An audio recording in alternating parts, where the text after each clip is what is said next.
Hey YouTube, Wheelchair21, and this is Doyle's DVDs. Today's DVD is Satan's Prison. A while back I recorded it, and then eventually deleted it. So, here it is finally. The full review for the Anthology of the Elimination Chamber, aka Satan's Prison. This anthology has all the way up to 2010 of the Elimination Chamber.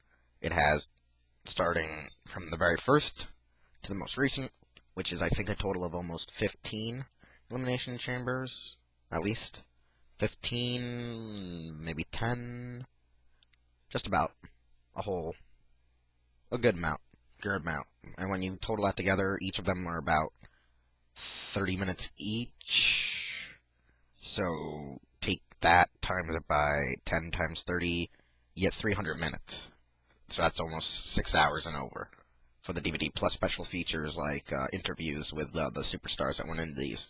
The very first match on here, as it comes with the little booklet, is back in Survivor Series, November 17th, 2002, was Triple H, Michaels, Kane, Rob Van Dam, Booker T, and it was for the World Heavyweight title with Jericho. It was a great one. It was the first one of its kind, and a lot of people fell in love with the match. The second one, however, was a flop with Kevin Nash, Orton, Jericho, Michaels, Triple H, and Goldberg. It was a letdown, where the third one was actually quite good. It was New Year's Revolution of '05, and I believe that was in Puerto Rico, because it was Orton, Batista, Jericho, Edge, Benoit, and Triple H. Triple H would go on to retain it, and Batista would then challenge at WrestleMania for the World Championship. Disc 2 goes into the one from the following year, when Edge cashed in his Money in the Bank, with Angle, Kane, Masters, Carlito, Michaels, and Cena, leading on to the one that happened later that year, I believe, which was the Extreme Elimination Chamber with ECW stars, which was another huge, crappy Elimination Chamber. I'm trying to see if there's any, clips. Most of the pictures that you'll see on the inside of this are all more recent pictures of, the Elimination Chamber. Even on the DVDs themselves, they use most recent ones. They kind of exclude the ECW footage. Because, hell, even the first opening excludes the ECW footage. You have the most recent pictures of them, of the main guys that have been in Elimination Chambers. The only one in there isn't Batista, and he's one of the main guys who was in the Elimination Chamber. After, ECW, like I said, they got better, actually. The Elimination Chambers, for the past, 4 after the first one really sucked. It wasn't until No Way Out of '08 when they double billed them for contenderships for the title, with having Taker, Batista, Finlay, MVP, Great Khali, and Big Daddy V, and then having the Raw one being Triple H, Michaels, Jeff Hardy, JBL, Umaga, and Jericho. I mean, technically, the Raw one, as I'm looking, had almost 3 of the guys from the first ever one. So when you usually have that, I mean, it's usually a good match. I mean, Triple H, Jericho, and Michaels haven't been in the most Elimination Chambers. The most. I think the only one to not, only other person is John Cena and Batista and Edge. Because, I mean, you have the following year at No Way Out was Edge, Triple H, Taker, Hardy, Vladimir, and Big Show again. Then the Raw one was Cena, Ray, Kane, Mike Knox, Chris Jericho, Kofi Kingston, who was replaced by Edge because he attacked Kofi, took him out, and it was the greatest elimination when they took Cena out with the 619, the Code Breaker, and the Spear. It was one of my favorite moments. That made me so happy seeing Super Cena lose the title.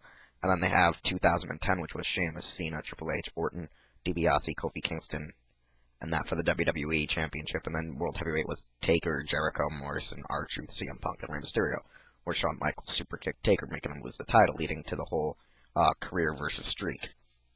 The stars of the match are great. I mean, the matches are always great, usually in an Elimination Chamber.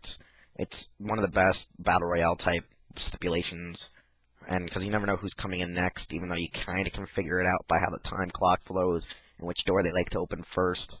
More or less, every time Edge, Michaels, and Triple H and Jericho are in an Elimination Chamber, you know that's going to be a great 5-star one, along with The Undertaker.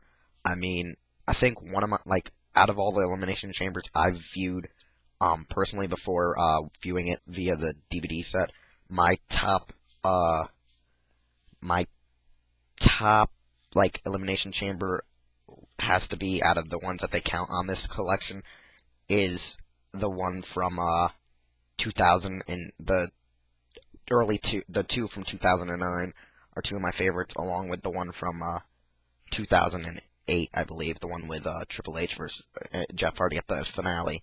Um, the ones from 2010 were pretty iffy, and so were the ones from this year, except for the World Heavyweight Championship match.